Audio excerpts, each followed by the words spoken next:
Hey, this is Shane. In today's coaching video, I want to talk to you about coffee. Not only the health benefits of coffee, but also the benefits from a fat loss standpoint.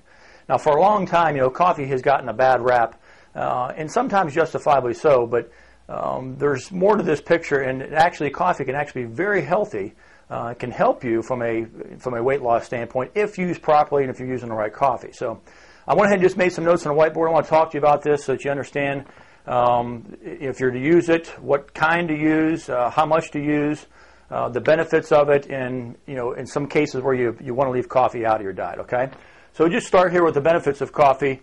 The numerous health benefits. Number one, antioxidant properties. Coffee is very high in antioxidants, protecting against the free radicals, and this is all where health is found at a cellular level. Okay, it's very, very helpful in that aspect.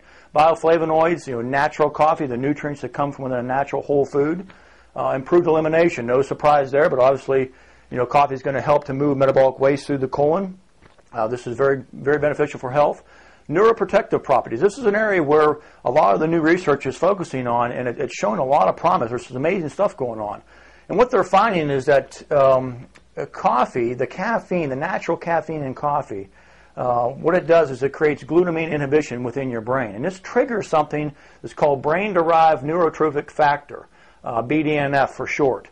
And what's so cool about this is that what they're finding is that when this is triggered, it can actually help to stimulate new stem cells, which can repair the brain.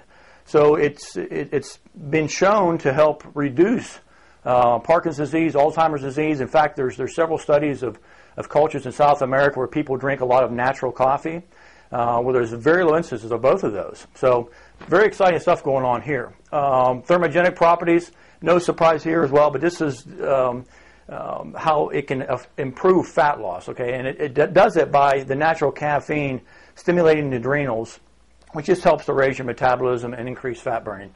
There again, when used properly, well, I'll talk about that in a second. Anti-aging properties as well. And that ties back into the antioxidant nature of coffee and also this BDNF that's going on within the brain with the stem cells. So, all right, so from a coffee standpoint, it's important that you understand, like I said, caffeine in itself, there's some instances where you wouldn't want to use caffeine, some health concerns, but it does get a bad rap. But natural caffeine from whole foods, from a whole food coffee bean, can actually be very, very healthy and beneficial. But it's important that you know the difference. An isolated caffeine, so caffeine in some of these energy drinks and whatnot, that is synthetic. That means they have derived it. It's been synthetically derived. Does not act the same within your body as natural caffeine that comes from a whole food. Coffee being one, chocolate is another one, cocoa. Both of these, the caffeine within it can actually be very beneficial. So, I want to head and jump down and come back to the breaking the sugar addictions. But picking the right coffee, what should you look for when picking the best coffee? Number one is that I would highly recommend that you always buy coffee beans. Now you can grind. Most grocery stores have grinders, coffee grinders right there, where you can actually just buy a bag of the coffee bean and grind it right there and take it home. It's going to be fresh. Okay. I do not buy already pre-ground coffee.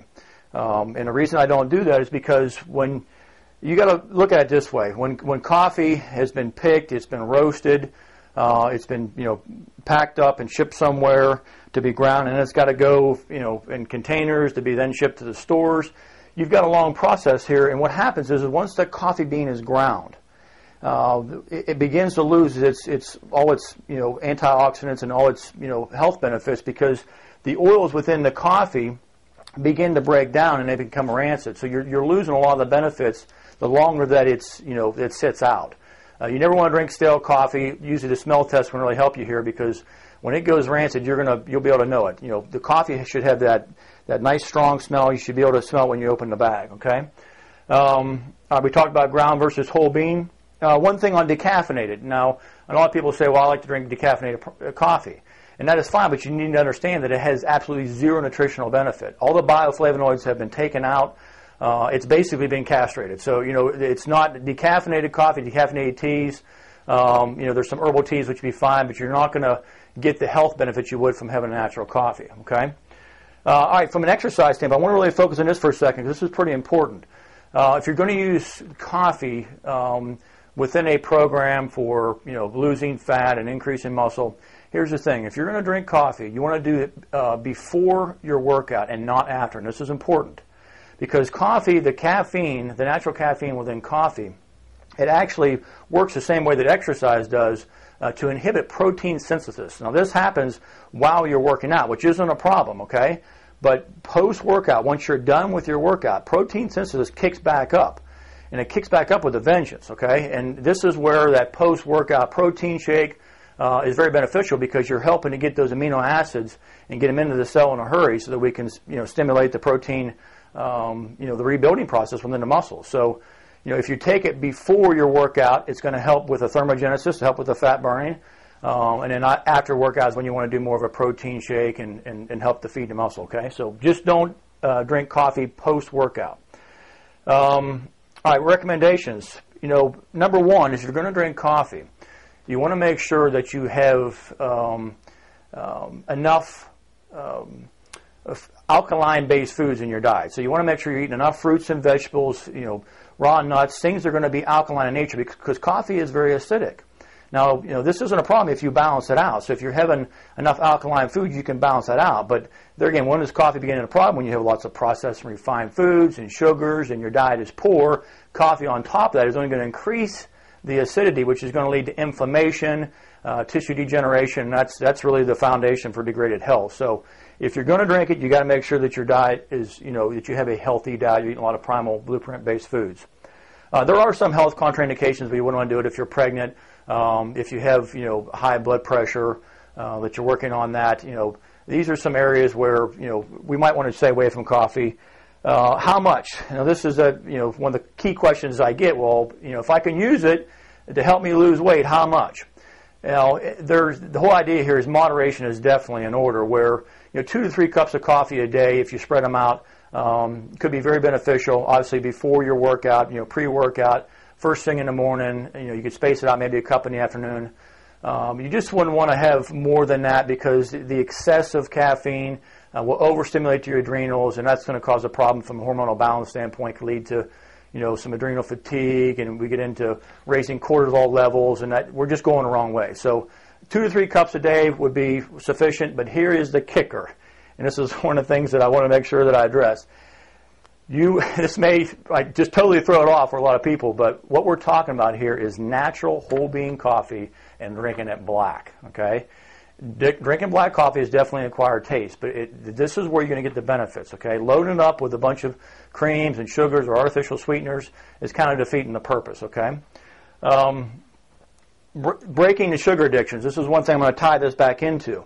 Coffee can be very beneficial in helping to break that sugar addiction a lot of people have when they start on a weight loss program, and we're trying to get the sugars and starches out, and it's tough because your body is really calling for these sugars. It's happening within your brain, okay? There's a lot of stuff going on here, and coffee, the natural caffeine in coffee can actually help to fill that gap. So instead of your body calling for sugar, it can be subsided, okay? How that works is that coffee itself is one of the few substances which have what's called opioid receptor antagonists. And what this means is there are opioid receptors within your brain. It's the same thing, sugar affects your body the same way that, is no different than a drug addiction. It fills these opioid receptors. That's what makes us feel good, and that's what gives you the pleasurable feeling. Now, if they're being filled, these receptors are being filled with the sugar, we can replace that by drinking the black coffee, okay? Now, but there again, that's why I stress that if you're going to have coffee and you're going to load it up with artificial sweeteners and whatnot, we're kind of defeating the purpose. So learn to drink your coffee black. It's really the best way. You can use a little bit of creamer if you want. You could gradually wean yourself down. It's not that you're actually going to get no benefits if you put a little bit of cream or maybe some Splenda, but work on getting into black coffee. Okay. All right, and there's one more thing that I wanted to talk about here. I guess that was it. So, all right, if you have any questions at all, feel free to shoot me an email, and we will talk soon. All right, thanks a lot.